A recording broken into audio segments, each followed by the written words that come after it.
My next guest has a big fight this weekend against Sarah McMann at UFC Fight Night in Las Vegas. UFC Fight Night 88. And that is Jessica. She's returning to the show. Obviously, Jessica, first of all, we've got off the bat. We talked about it a little bit off air there. Your teammate, Stipe Miocic. Fantastic win. Obviously, you couldn't party as much probably as you wanted to, but, unbelievable for Cleveland. Believe me, I wish I could have. I wish I could have had to do a shot. I remember the bar we were at that we had like a big watch party with like all the team. They brought over like 30 shots, and like my teammates are so funny. They're like, yeah, we're all doing shots. So like, give Jessica a big bottle of water. And I was super excited to see it, and it was okay not to party because I felt like my heart was happy. So I was definitely celebrating for him in that way. Definitely was a fantastic performance from Stipe. What's the hype been, like around Cleveland after that win? Obviously, it's the first world title. It's been well documented. A lot of the major sporting franchises in Cleveland haven't been doing too well, but Stipe has brought home the gold. Has the mainstream media reaction been pretty cool for Stipe? Yeah, it definitely has. I think at first, like, you get some of those like fair weather fans that are like trying to like not give Stipe the credit. They'll be like, oh, well, what about this guy who once won a title in the won the Olympics years ago and all these things. And really what it boils down to is the title stays here all the time. Stipe lives here, trains here, works here. And the people, that really believe in him, such as the Cavs and the Indians and the Browns, they've all brought him out and they're so proud of him. And Stipe got to go to the playoff game, the beginning of the playoff game for the Cavaliers, and it was just remarkable. I'm so happy that they're giving him the love he deserves because he does. He truly deserves it. And plus, he's such a grounded guy. He came in on Wednesday to the gym and let everybody hold the title. Like, when we had a little welcoming party, not everyone could be there, but the rest of the teammates were there on Wednesday, and they all got to hold the title. And Stipe's letting the little kids run around with it. Like, most people wouldn't do that. Like, he's so excited for everyone to enjoy it with him. And he's a busy guy. He's getting married in a couple of weeks as well, or next week, I think. Is that correct? The 18th. Yeah, well, not next week. It's their bachelor parties next week because he can't come to the fight, which kind of stinks. But their bachelor and bachelorette parties are next week. But on the 18th of July or June, he's getting married, and to such an amazing person. Ryan's such an awesome girl. Yeah, awesome stuff. Delighted for Stipe. Obviously, we've had Stipe on the show a number of times here in the past, and really happy for him. Great performance against Fabrizio Verdum. It must be huge motivation for you as well, Jessica, to see that world title in there. I know it's something you're in the sport for the world title. You've often said to me in the past, that you wouldn't be in the sport, if you're not going after the world title. It must really give you a lot of motivation going forward, especially in 2016 after a pretty rough 2015 for you as well. Yes, I can't even say yes enough because it's to look at his happiness and for him to come back and tell me as his longtime friend and teammate and be like, Jessica, you're next. I mean, they literally FaceTimed me from the back and said to me, Jessica, you're next. You know what you have to do and we need to do together. It's a huge motivation for me. And it puts things into, perspective. Like, I felt like I was kind of rushing things really quick and I was looking too far ahead instead of looking at some of the tasks right ahead of me. And it showed in my performances. It showed that, I could have done better than what I did. I think really it was in the Julie Penne fight that I really saw myself be like, wow, Jess, like, why are you doing some of the things you're doing? You know how to win. You fought the best of the best before, and you know how to make people fight. And I let her make me fight her game. And that was body up with her and hold on and clinch with her. And it's not a strength match. It's about who can fight. And these girls are only getting me down to the ground whenever I clinch up with them. And I don't know, it just made me kind of look back at everything and be like, dang, Jess, like, you need to fix things. It's not your teammates. It's not your team. It's you. It's really me. And I think that takes, a true person to be able to look at themselves and say it's your own fault. You should blame yourself, no one else. So I'm getting back to square one and getting back to what works, and that's listening. Definitely. Did you pinpoint? You didn't look as flowy in those fights as normally. You're boxing, you're quick on your feet, you go in with the combinations, you get out. A lot like Stipe's performance in the last fight against Verdum and his fight against Mark Hunt. It was sort of stick and move performance, which you're very good at. Did you pinpoint what went wrong? Yeah, that exactly what you're saying. Like that's what I'm good at. And these girls, no matter what, I mean, the Kaufman fight, that's how I won the Kaufman Yeah, fight. She tried multiple times to get a hold of me, and I would break away, punch, and stick and move. I mean, even in the Alexis Davis fight, which I still, believe that yeah. I No, I won, believe as I well. was Yeah, sticking and moving the whole entire time. The round two, I lost, but one and three, I won because of that style. The Leslie Smith fight, I mean, I'm not even gonna go into that other than her ear. I was doing that. The fight, she couldn't get her hands on me. She couldn't even get close. And then in the, Misha Tate fight, I felt like I got a self sense of entitlement to myself that I didn't deserve, that I almost believed my own hype. And then same thing going to Penne fight. I was like, oh, that was just a fluke. You know what I mean? I can, yeah. no matter where the fight goes, I can win it. And that's not always true. Like, Did your emotions one of get the better of you against Misha? Because there was a little bit of beef. We talked to you, I think, before the Misha fight, and you talked about what happened in the past with Misha. She didn't give you a lot of respect when you were at Bellator. Were you fighting more in emotion? You sort of engaged maybe in I the think fights. maybe I think you're right. I mean, it's hard to say now, but maybe I did then, and that I got a little ahead of myself. But it's like one of my coach who is in my corner, Joe Delguide. Yeah, He's been one of my longtime coaches. He said, Jessica, for 10 years now, when anybody asked me who listened the most and who was the best fighter in the gym that knew how to listen and follow the game plan, it was you. Last year, you didn't listen. You didn't follow the game plan. You didn't do the things that you could do. And I felt like I went into those fights blind. Like the corner wasn't there with me. Like they were there, but I wasn't really listening. And it's I didn't. I begged my coaches to not make me take another 9 month layoff.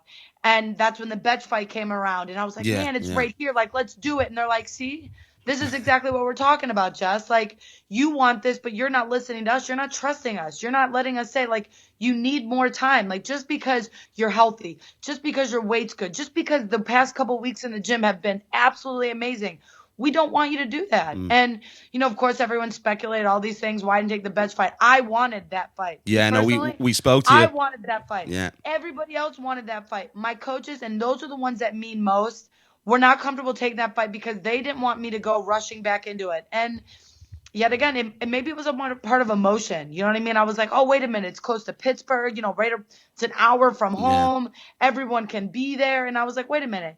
Am I fighting for everyone else, or am I fighting for the coaches that have helped me get to where I am and myself?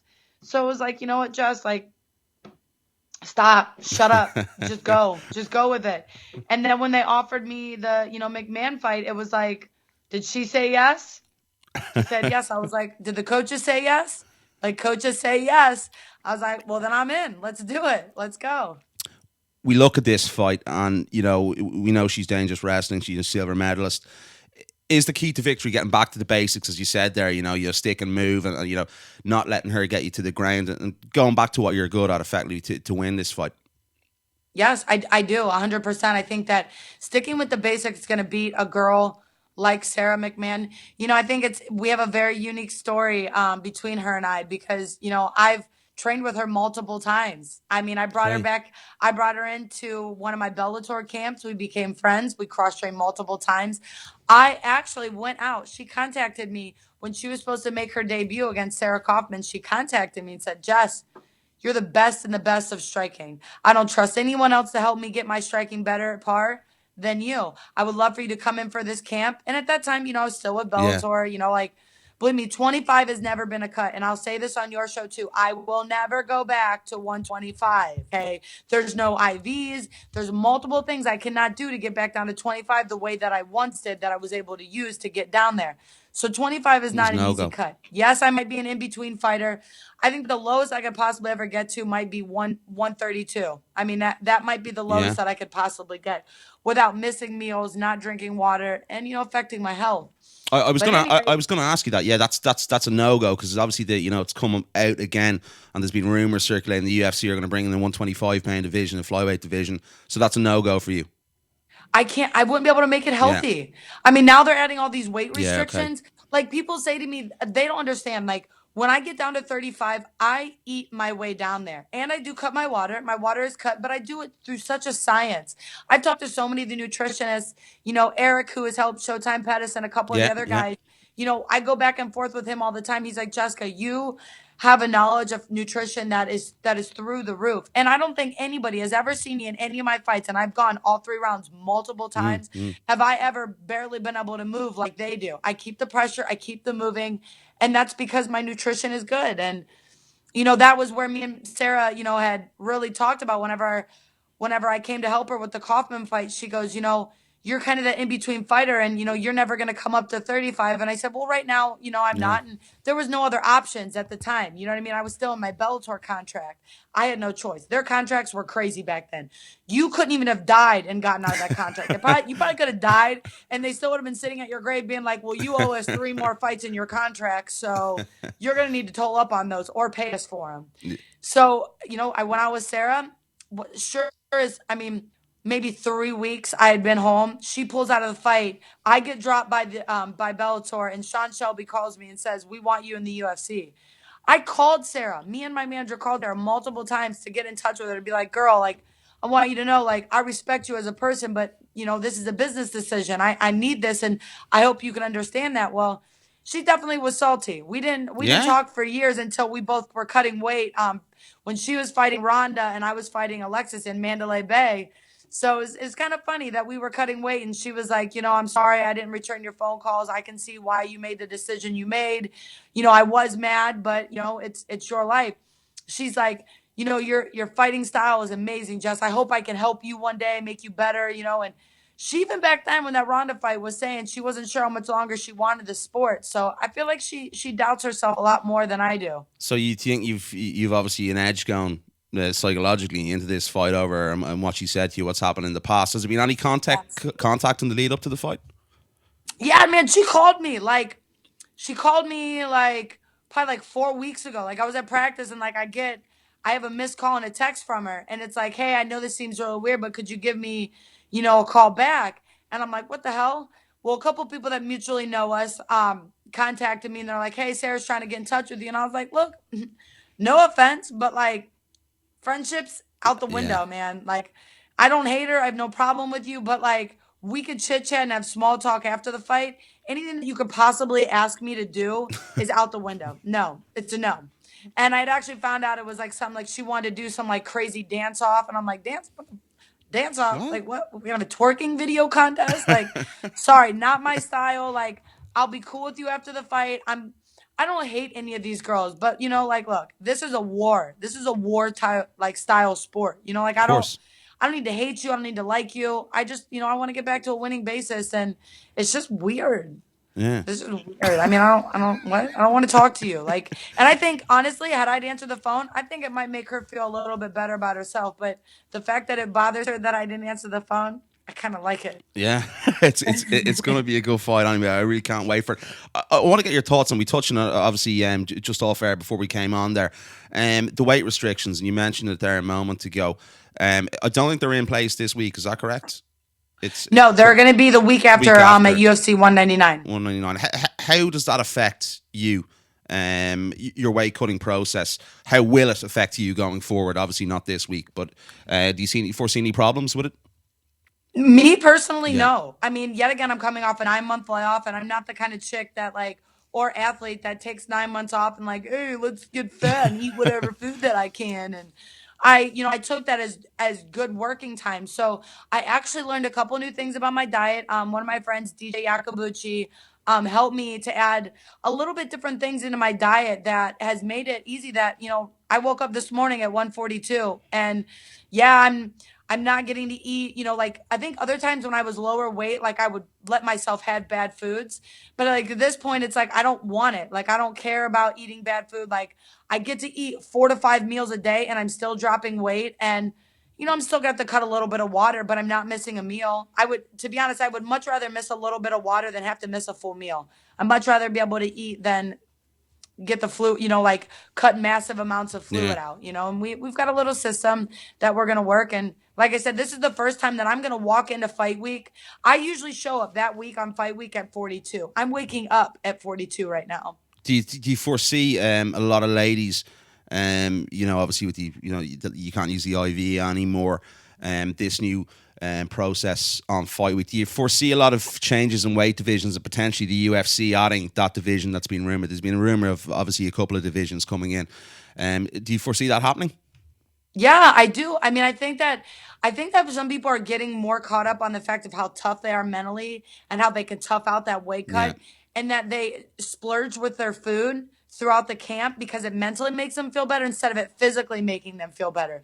I would physically much rather feel better than mentally feel better because, oh, I got to eat a cookie with everybody else. I would much rather eat my broccoli and my rice and my chicken and know that when it comes fight week, I'm going to perform better. So I do think that some of these guys you're going to see different weight classes. It's going to force them in and out. I mean, 8% of your body, like that's still a very yeah, lean person, and everybody's body is different and everybody holds muscle differently and holds water differently. That I think it's going to cause, some people to really sharpen up on their food and how they cut their weight that week. definitely. I know people that they'll cut the morning of weigh-ins 10 pounds. Yeah, Like, why yeah, it's would you want to crazy. do that? Like, what is emotionally fun about that? Like, to me, that's stressful. Yeah. Like, I would much rather cut out like certain meals or maybe slow amounts of water and know that I can wake up fight morning and maybe have a boiled egg, an apple, and some fruit, which, isn't a whole lot, but at least it's something than not eating anything and not having any water. Yeah. Like, I mean, that's just, I I, guess it's like an I oxymoron actually to I me. actually watched one of your cookery videos today on YouTube of your, I think Yes. it was your Everybody chicken. keeps telling me I should bring him back. I Bring think them I back. definitely need to do like a cooking with Just series all the time because I am Do like it. a nutrition nut. I love it. Dude, it was brilliant.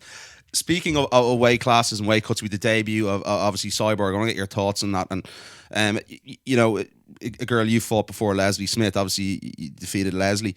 Are you happy to see Cyborg in the UFC? I'm happy for her as an athlete. Mm, You know what I mean? Like I'm happy for and I'm not a hater by any means, and I never have with any of the females. I give them credit where credit is due. I'm happy for her. She deserved it. She's been in the sport a long time, of course. regardless of her mistakes of using steroids. Like, look, Mm, I haven't, unfortunately, I have failed a drug test before on my own, and I've asked for forgiveness, and I continue on moving forward.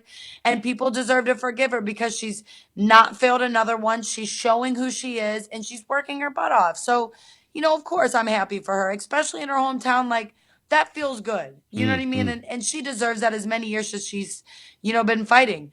Leslie, do I think she was an adequate fighter? No. Did I think she, maybe there was a money motivation there? I mean, Yeah. I'd have to say, yeah.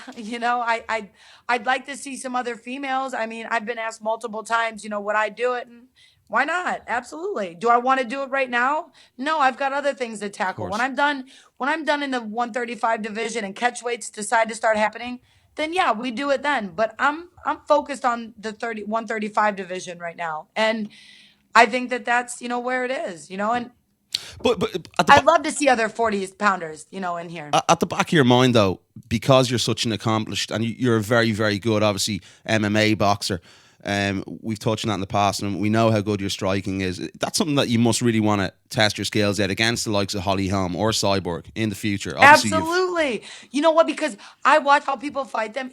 Back to Gina Carano, yeah, back to all of the girls that we've seen, or even Leslie, they stand right in front mm, of her. Even me, the only time I've ever been hurt in a fight, it was when the Misha Tate fight. It was the first time I ever got knocked down. I stood right in front of her. Anytime you stand right in front of anybody, it's a 50-50 chance you're going to get hit, and it's a 50-50 chance you're going to get knocked on your butt. But if you stay moving and you use your jab and you use your movement, I mean, look at Mayweather. Mayweather's went up against millions of bigger yeah, fighters. He wins because he uses his jab and he moves. yeah, And that's what makes him a winner. I mean, regardless of what other people say about it, that's what wins fights. That's what hundred stops the percent. damage, and that's what creates distance. And I do. I think I could. I definitely think I could. I've sparred with women from the Olympics that were the same size as her, and that have told me, Jessica, if you ever decide to leave MMA, you have a very, very good chance in women's boxing. Yeah, no, 100%. I definitely agree with those comments. This fight, you're both 1-3 in your last four. It's a must win for you. Is Yes, that it, right? it absolutely is. I know that I need to do something. Well, she's 1-2. I'm 1-2. Or no, you're right. 2. I am 1-3. Shit. I am. I hate that. Ugh, I hate that. I think that it messes with her more than it does me.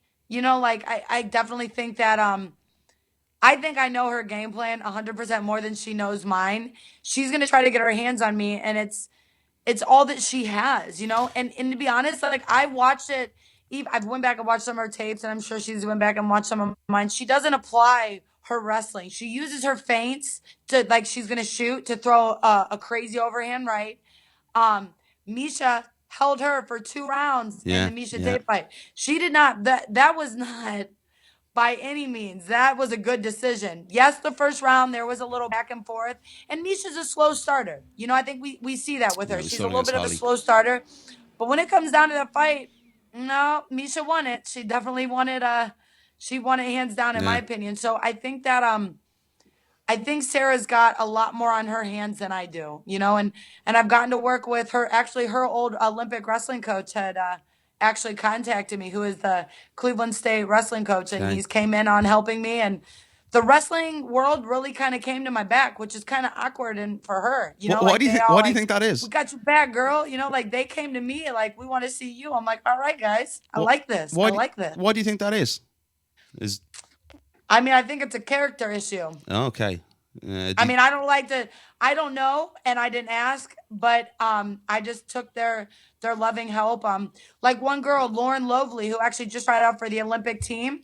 She didn't unfortunately make it. I think she was one under the cut of it. But she's a 128, or she was Iowa Hawkeye, who trained out there with Sarah trained Yeah. out there before, and the Hawkeye team it said good luck to me, and Lauren couldn't have been more compliment to my style of training and even my wrestling. She's like, you need to trust your wrestling because it's a lot better than you like to give yourself credit for. Do, looking at this fight, and just a couple more things before we let you go. Do you feel as though you can mix everything up better than um,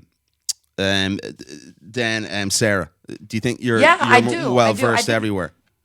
I think when someone had said it best to me recently, they said that my ability to, and it's actually, I was like, wow, I never really thought about it that way. My ability to see adversity in a fight and continue on and continue to not give up and to see my fighting will continue is there. And we've kind of seen the opposite with her. Yeah. We've seen her get her and it diminish her. So I think that might be something that I need to utilize on, is that my ability to mix up my game, use my kicks, use my punch, use my takedown defense. And obviously, no. Do I want to go in there and go wrestle with No. Sarah? Hell no. That's stupid. She's an Olympian. But if she thinks that she can come in and use her wrestling to beat my striking, is absolutely absurd. Because when she shoots, her head's gonna come first. Yeah. So I think You got a she might cash. want to take, she might want to take into consideration that I've definitely been in this sport for 10 years, a lot longer than she has. So I think that my ability is much higher than hers. It's a fight I'm very much looking forward to. And just one more for you.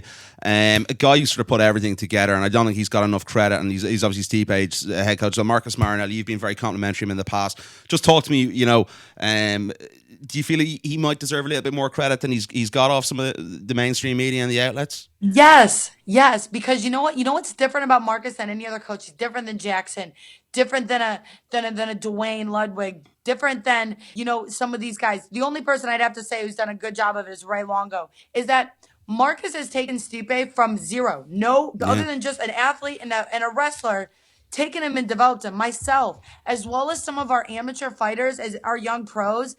I mean, we're talking zero experience, never coming from a different camp to switch to us and this, but taking them from ground up and building them into a world champion. You do not see that anymore. I mean, Freddie Roach has done a good job of it from early years into boxing, but they take these fighters and I mean, look at Mike Tyson. Mike Tyson was one of them. He was groomed. He spent every waking moment with that coach. That coach knew him. He knew what made him tick. And you know what? Marcus knows what helps with all of us. And he's such a remarkable person. And I'd have to say, because I was super tough on him in 2015 and I lost trust in him, which made me lose trust in myself, that I couldn't say I'm sorry to him. I've said it so many times. And he looks at me, he's like, stop saying that. My nickname is J Jaybird, so they'll be like, come on, Jaybird, stop saying that. We love you. We believe in you. Remember, I believe. And it's been such a crazy atmosphere even since Stipe's been home, even before I left, that Marcus Marinelli is a world champion coach, and he will be a Hall of Famer in some way or another. And I promise you that, because Stipe will continue to be the world champ. I will be a world champ. And then you're going to see all of our teammates just follow lead. Starting this Saturday night, Jessica Eye versus Sarah McMann. A fight I can't wait for. Jessica, always Sunday night. Sorry, Sunday. Night. All these Sunday cards. There's cards every week. I can't remember. Everybody, it's crazy. I know it's everybody crazy. has said that in the interviews. They're like, whoa, wait a minute. Yeah, you're right. Sunday. Sunday night fights. Not too bad. Jessica, it's always a pleasure having you on the show. I really do appreciate the time, and I'm really looking forward to that fight. And the guys can find you, I think, on Twitter at Jessica Evilite. Yes, Jessica Evilite on all social media, and I appreciate you. You know, I always love doing interviews with you. Thanks a million, Jess. Talk to you soon.